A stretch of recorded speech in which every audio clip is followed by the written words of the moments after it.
So this is my electric spin scrubber. It's going to make cleaning my shower a lot easier. Comes with 6 attachments and a rechargeable cord.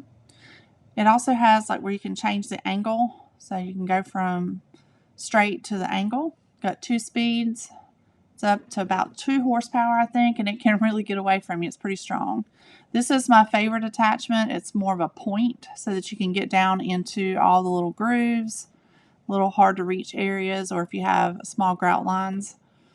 I like this one to run along the sides of my shower because it's really hard to do that with a round brush head. But this is the round brush head that I do the flat surface with. Works really good. This is so much easier than having to get down on your hands and knees and scrub. It's got a long handle. It's about 36 inches. It's a telescopic handle, so you can use it up or down. But this little pointed head here will get all in the little hard to reach areas. This brush is great and will make your cleaning a whole lot easier and faster.